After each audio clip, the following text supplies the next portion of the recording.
Hello बच्चों। तो बच्चों आज हम लोग एक नया टॉपिक करने जा रहे हैं, वो है फॉर्मेशन ऑफ रेनबो।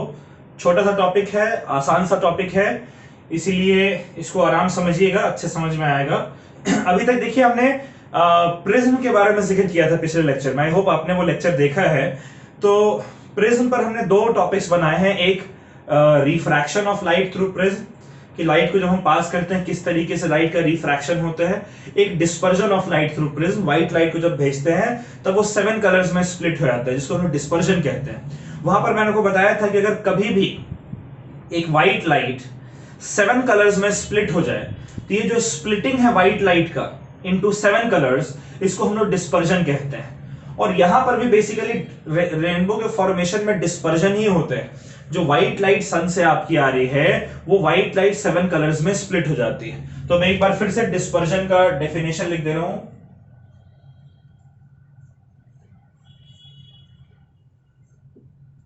क्या होता है बच्चों डिस्पर्जन? डिस्पर्जन होता है splitting of white light into 7 component colours.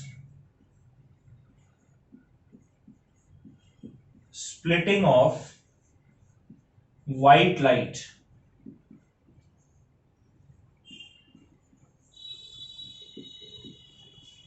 into 7 component colors।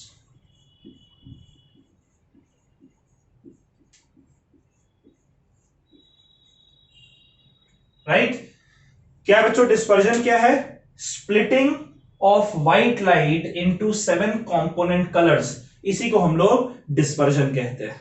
Right? चलिए अब जरा समझिए कि रेनबो किस तरीके से फॉर्म होता है। तो आप सब बहुत अच्छे से जानते हैं कि या तो बारिश हो रही हो या तो बारिश के ठीक बाद हम लोग रेनबो को देख सकते हैं। Right? Either it is raining or it has just stopped raining. इन्हीं दो कंडीशंस में आप रेनबो को देख सकते हैं। कब? जब कुछ ऐसा हो कि किसी स्काई के किसी एक पार्ट में सन हो और उसके अपोजिट वाले साइड में अगर बारिश हो रही है या बारिश जस्ट बंद हुई है। ठीक है? तो उस दौरान क्या होता है बच्चों कि जहां पर बारिश होती है या जहां पर बारिश अभी बंद हुई है वहां पर बहुत छोटे छोटे एयर ड्रॉपलेट्स जो है वो हमारे एनवायरनमेंट में सस्पेंडेड होते हैं। अब जब लाइट सन की लाइट जब जाकर और उन वाटर ड्रॉपलेट्स में फॉल करती है, वाटर ड्रॉपलेट से टकराती है, तब वो जो वाटर ड्रॉपलेट्स हैं वो एक प्रिज्म की तरह बिहेव करते हैं। और वो वाटर ड्रॉपलेट्स जो सन की जो लाइट है उस लाइट को 7 कलर्स में बेंड कर देते हैं, सॉरी 7 कलर्स में स्प्लिट कर देते हैं। और फिर अगर वो स्प्लिटेड 7 कंपोनेंट कलर्स आपके आंखों की तरफ ट्रैवल करके आपके आई में एंटर करे तब आप उस रेनबो को देख सकते हैं। लेकिन उसमें कंडीशन ये है कि अगर इस साइड सन शाइनिंग है तो आपका जो बैक पोर्शन है वो सन की तरफ होना चाहिए और जो फ्रंट पोर्शन आई जो है वो किस डायरेक्शन में होना चाहिए? जिस साइड बारिश हो रही है या बारिश रुकी है। ठीक है? तो जो प्राइमरी कंडीशन रेनबो को देखने का है, primary condition to see rainbow, ये कई बार पूछ लिया था एक नंबर में। ठीक है? प्राइमरी कंडीशन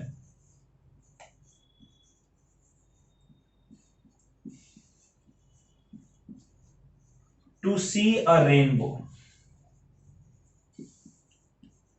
क्या है बच्चों? प्राइमरी कंडीशन रेनबो देखने के लिए तो यह है कि it must be sun must be shining in one part of sky. Sun must be shining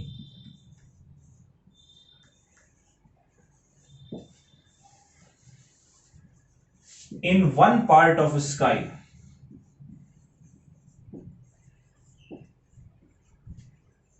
ठीक है? while it must be raining, while it must be raining in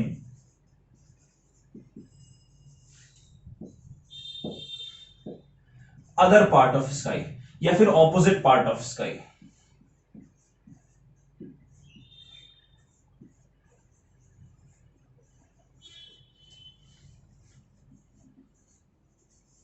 ठीक है? then a person with his back, then a person with his back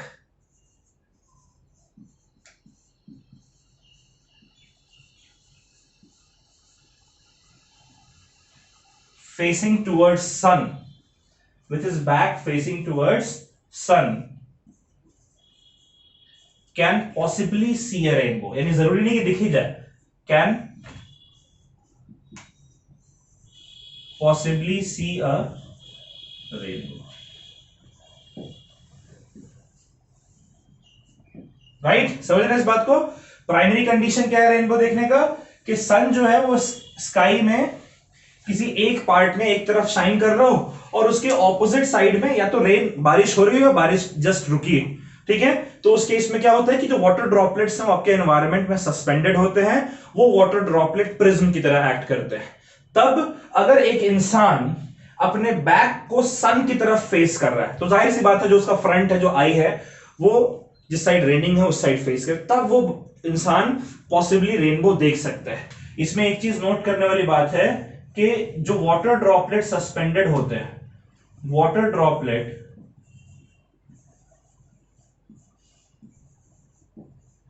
suspended in air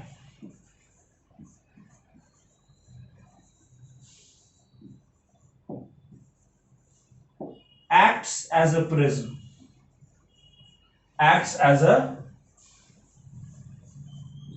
prism and splits sunlight into 7 colors, ठीक है, into 7 colors। Clear है बात? अब वो splitting कैसे हो रही है, किस तरीके से लाइट जाती है, कैसे स्प्लिटिंग है, उसके बारे में हम लोग बात करेंगे, लेकिन पहले इसको आप लोग नोट कर लीजिए एक बार।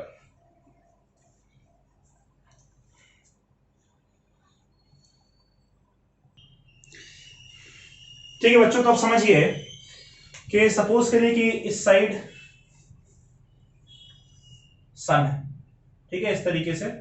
बचपन में हम लोग सन को ऐसे ही ड्रॉ करते थे, क्योंकि मैं बहुत थर्ड क्लास ड्राइंग करता हूं तो मैं इस तरीके से आपके लिए सन बना दे रहा हूं। ये हमारा सन है, ऑलराइट। तो स्काई के एक पार्ट में सन है और दूसरे पार्ट में ना वाटर ड्रॉपलेट, इधर रेन हो रही है, बारिश हो रही है, और इधर बहुत सारे वाटर ड्रॉपलेट्स आपके सस्पेंडेड है। तो मैं कोई एक वाटर ड्रॉपलेट आपको इस तरीके से बनाकर दिखा रहा हूं, ठीक है? वैसे ही कोई वाटर ड्रॉपलेट आपका यहां भी होगा, कोई वाटर ड्रॉपलेट आपका यहां भी होगा, ठीक है? वो वाटर ड्रॉपलेट सन से बड़ा कर दिया, सन बहुत दूर प्रेजेंट है और आप मान लीजिए वाटर ड्रॉपलेट के पास है। यहां पर हमें देखना पूरा फिनोमेना, इसलिए वाटर ड्रॉपलेट को बड़ा बड़ा शो किया है। अब सन से जो लाइट है बच्चों, वो तो क्योंकि हर पॉसिबल डायरेक्शन में ट्रैवल करती है, इसीलिए सन से जो लाइट है वो हर एक वाटर ड्रॉपलेट में एंटर करनी चाहिए, ठीक है? चलिए तीसरा ये ऊपर वाला मैं मिटा दे रहा हूं, दो ही देखते हैं। समझ रहे इस बात को? सन से जो लाइट है वो हर वाटर ड्रॉपलेट में एंटर करनी चाहिए। तो जब हर एक वाटर ड्रॉपलेट में लाइट जब एंटर करेगी तब क्या होगा, इसको जरा समझिएगा। सन से जो लाइट है वो इस तरीके से वाटर ड्रॉपलेट्स में लाइट एंटर करे। अब सन से जो लाइट निकलती है वो किस तरीके की लाइट है बच्चों? सन से जो लाइट हमारी आती है, that light is white light, alright? White light which consist of 7 component colours, पिछले लेक्चर में हमने देखा था। तो वाटर ड्रॉपलेट क्या होता है, ये आप लोग क्लास 11th में अगर आप फिजिक्स लेंगे तो आप लोग पढ़ेंगे कि वाटर ड्रॉपलेट्स जो है वो अंदर से हॉलो होता है, ठीक है? अंदर से वो हॉलो है, बाहर एक वाटर का लेयर है, अंदर हॉलो है, और या अंदर मान लीजिए, अच्छा आप उसको छोड़ दीजिए, मान लीजिए अगर भरा भी हुआ है तो ये बाहर क्या है, एयर है, और अंदर क्या है, वाटर है, ठीक है? या फिर ये सरफेस जो है वाटर का सरफेस है। तो लाइट जब आपकी एयर से वाटर के सरफेस के अंदर एंटर करेगी तो मीडियम लाइट का चेंज होगा ना, मीडियम चेंज होने की वजह से light will undergo a bend, light की बेंडिंग होगी, लाइट का रिफ्रैक्शन होगा, तो लाइट जो है वो आपकी रिफ्रैक्ट हो जाती है इस तरीके से। कायदे के अनुसार लाइट को इधर ट्रैवल करना चाहिए था, लेकिन लाइट जो है आपकी वो बेंड हो जाती है, it bends towards the normal. अगर आप यहां पर एक नॉर्मल ड्रॉ करेंगे तो आपको दिखेगा कि it is bending towards the normal. अब नॉर्मल के टुवर्ड्स बेंड होने के बाद लाइट, आप यहां पर खड़े हैं, ठीक है, आप यहां पर इस तरीके से खड़े हैं,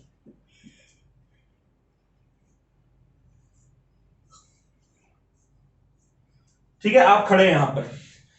अब जाहिर सी बात है, एयर से जो लाइट आ रही है जब वो वाटर में एंटर करेगी, वाटर ड्रॉपलेट में, तो यहां पर उसका रिफ्रैक्शन होगा। रिफ्रैक्शन होने के बाद लाइट अब वाटर ड्रॉपलेट के अंदर आगे की तरफ ट्रैवल करके, और जो दूसरा एंड है वाटर ड्रॉपलेट का, जो दूसरा सरफेस है, ऑपोजिट सरफेस, उसको आके स्ट्राइक करेगी। अब यहां पर क्या होगा कि अगर लाइट आपकी वापस से बाहर निकल जा रही है इस तरीके से, तब तो फिर आप रेनबो देख ही नहीं सकते, क्योंकि लाइट तो आगे ट्रैवल कर गई, आपके आई तक तो पहुंचे ही नहीं। लेकिन कई केसेस में क्या होता है कि यहां पर इंसिडेंट होने के बाद, इस ऑपोजिट सरफेस में इंसिडेंट होने के बाद जो लाइट है, क्योंकि हालांकि ये ट्रांसपेरेंट मीडियम्स हैं, लेकिन लाइट जो आपकी बाउंस बैक कर जाती है। क्या होती है लाइट? लाइट क्या कर जाती है बच्चों? लाइट आपकी बाउंस बैक कर जाती है। ये जो फिनोमेना है कि किसी एक ट्रांसपेरेंट मीडियम के अंदर ही लाइट बाउंस बैक कर गई है, जबकि उसके लिए दूसरा ट्रांसपेरेंट मीडियम इंतजार कर रहा था कि लाइट मेरी तरफ आए, फिर भी जब लाइट आपकी वापस से बाउंस बैक करती है, इसको हम लोग टोटल इंटरनल रिफ्लेक्शन कहते हैं, TIR कहते हैं। देखिए, अगर ये ओपेक सरफेस होता तब तो लाइट बाउंस बैक करती तो उसको रिफ्लेक्शन कहते हैं, लेकिन इधर ओपेक नहीं, वापस से एयर प्रेजेंट है। इस कंडीशन में अगर लाइट कंप्लीटली बाउंस बैक कर जाएगी तो उसे हम लोग कहेंगे टोटल इंटरनल रिफ्लेक्शन। टोटल इसलिए क्योंकि पूरी लाइट बाउंस बैक कर गई, इंटरनल इसलिए क्योंकि अंदर ही अंदर बाउंस बैक कर गई, और रिफ्लेक्शन इसलिए क्योंकि रिफ्लेक्शन हुआ है। ठीक है, तो यहां पर टोटल इंटरनल रिफ्लेक्शन होगा, उसके बाद वापस से लाइट जो है वो आपकी निकलती है। ऑलराइट, अच्छा, क्या एक ही कलर होगा? नहीं, ये इस तरीके से जैसे ही लाइट आपकी एंटर करेगी तो ये 7 कंपोनेंट कलर्स में बढ़ जाती है, और उसके बाद फिर इस तरीके से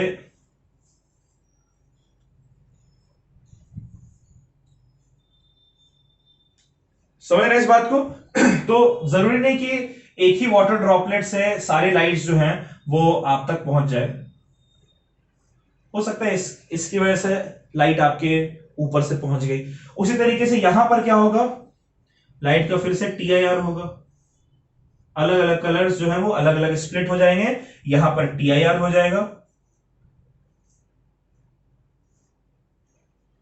और यहां से जो लाइट है इस तरीके से। समझिएगा मैंने ऐसा क्यों डायग्राम ड्रॉ किया, इसको आप लोग समझिएगा अच्छे से। देखिए, ये वायलेट है, ये रेड है, तो यहां पर वायलेट है और ये रेड है। ध्यान समझिएगा इस बात को। बच्चों, होता क्या है कि सन से जो व्हाइट लाइट आई वो हर वाटर ड्रॉपलेट में एंटर कर रही है, और जैसे ही वाटर ड्रॉपलेट में एंटर करती है तो ये वाटर ड्रॉपलेट एक प्रिज्म की तरह बिहेव करता है, और प्रिज्म की तरह बिहेव करने की वजह से जब लाइट का रिफ्रैक्शन होता है, रिफ्रैक्ट होकर लाइट इस वाटर ड्रॉपलेट के अंदर एंटर करती है, तो अलग अलग कलर्स अलग अलग एंगल से बेंड होते हैं। इसका हमने पूरा फिनोमेना पिछली क्लास में पढ़ा था, अगर आपने नहीं समझाया उसको प्लीज एक बार समझ लीजिए, तब ये समझ में आएगा। तो अलग अलग कलर्स अलग अलग एंगल से बेंड होते हैं, और अलग अलग एंगल से बेंड होने की वजह से ये 7 कलर्स जो है सेपरेट आउट हो जाते हैं। फिर ये 7 कलर्स आगे ट्रैवल करके, और जब दूसरे वाले सरफेस पर आकर फॉल करते हैं तब इनका TIR वाला टोटल इंटरनल रिफ्लेक्शन, पूरी तरीके से लाइट बाउंस बैक कर जाती है। और उसके बाद फिर जब ये लाइट दोबारा से इस वाटर ड्रॉपलेट के सरफेस पर पहुंचती है तब ये बाहर निकल जाती है।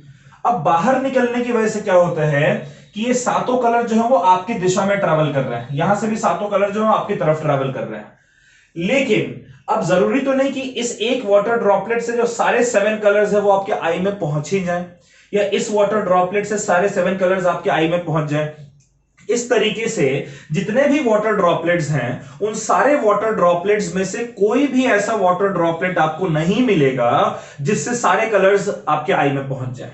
किसी एक वाटर ड्रॉपलेट से रेड कलर पहुंच रहा है, इस तरीके के बहुत सारे वाटर ड्रॉपलेट्स होंगे जिससे सिर्फ रेड कलर आपके आई में एंटर करेगा। ऐसे बहुत सारे वाटर ड्रॉपलेट्स होंगे जिसकी वजह से सिर्फ वॉयलेट कलर आपके आई में एंटर करेगा। ठीक है, तो इस तरीके से अलग अलग वाटर ड्रॉपलेट से अलग अलग कलर्स आपके आई तक पहुंचते हैं, और तब जाकर फाइनली आप रेनबो देख पाते हैं। कई बार ऐसा होता है कि सारे 7 कलर्स आप तक पहुंचे ही ना, सिर्फ 3 कलर या 4 कलर आप तक पहुंचे, तो तब जब आप रेनबो को देखते हैं तब रेनबो आपको सिर्फ 3 या 4 कलर का नजर आता है। 7 कलर का रेनबो देखना बहुत रेयर होता है, तो इसीलिए जो जो कलर्स आपके लाइट में आई में एंटर कर रहे हैं वो कलर आप देख पाओगे रेनबो का। कुछ कलर्स ऐसे होंगे जो आपके हेड से के ऊपर से पास कर जाएंगे, कुछ कलर्स ऐसे होंगे जो आप तक पहुंचने से पहले ही ग्राउंड को स्ट्राइक करके एब्जॉर्ब हो जाएंगे। तो जो कलर्स आपके आई तक पहुंचेंगे वो कलर आप रेनबो का देख सकते हैं। तो यहां पर जो 3 स्टेप प्रोसेस है, रेनबो फॉर्मेशन जो है वो आपका 3 स्टेप प्रोसेस होता है। वो तीनों स्टेप प्रोसेस क्या है ये आप समझ लीजिए, एग्जाम में आपसे पूछ भी लिया जाता है। पहला क्या हो रहा है, रिफ्रैक्शन हो रहा है, राइट। पहला क्या होता है बच्चों, रिफ्रैक्शन। रिफ्रैक्शन कब होता है, जब लाइट एयर से आपके वाटर ड्रॉपलेट में एंटर करती है। दूसरा क्या होता है, दूसरा होता है टोटल इंटरनल रिफ्लेक्शन। क्या होता है दूसरा, टोटल इंटरनल रिफ्लेक्शन, ठीक है, टोटल इंटरनल रिफ्लेक्शन। और उसके बाद फिर से यहां पर रिफ्रैक्शन हो जा रहा है, मीडियम चेंज हो जा रहा है, तो फिर से रिफ्रैक्शन होगा। तो आपसे अगर पूछे कि भाई रेनबो फॉर्मेशन के स्टेप्स कौन कौन से हैं, तो आप लिखेंगे refraction comma total internal reflection comma refraction. ये दोनों रिफ्रैक्शन साथ साथ नहीं लिखना है, ठीक है। पहले रिफ्रैक्शन हो रहा है, फिर टोटल इंटरनल रिफ्लेक्शन, फिर रिफ्रैक्शन हो रहा है। क्लियर है बात। तो रेनबो फॉर्मेशन में लाइट जब वाटर ड्रॉपलेट के अंदर एंटर करती है उसका रिफ्रैक्शन होता है। रिफ्रैक्शन के दौरान जो वाटर ड्रॉपलेट है वो प्रिज्म की तरह बिहेव करता है, सारे 7 कलर्स को व्हाइट लाइट के स्प्लिट कर देता है, सारे 7 कलर्स अलग अलग हो जाते हैं। फिर दूसरे एंड पर जब TIR होता है, टोटल इंटरनल रिफ्लेक्शन, वापस से लाइट बाउंस बैक करके फिर वाटर ड्रॉपलेट के थ्रू बाहर निकलकर जब आपके आई में जो जो कलर्स पहुंचती है उस कलर का रेनबो आप देख सकते हैं, ठीक है। इस डायग्राम को बना लीजिए, ये 3 स्टेप प्रोसेस लिख लीजिएगा, दिमाग में रखिएगा। आज के लिए इतना काफी है, आज हम लोग यहीं पर समाप्त कर रहे हैं। अगले लेक्चर में जब मिलेंगे तो हम लोग एटमॉस्फेरिक रिफ्रैक्शन की बातें जो है वो शुरू करेंगे। उसमें बहुत सारे छोटे छोटे टॉपिक्स हैं, हर टॉपिक को हम लोग अच्छे से कवर करेंगे, ठीक है बच्चों। आज के लिए इतना काफी है। Bye bye, take care, stay safe और पढ़ाई जरूर करिएगा, इसको नोट करिए।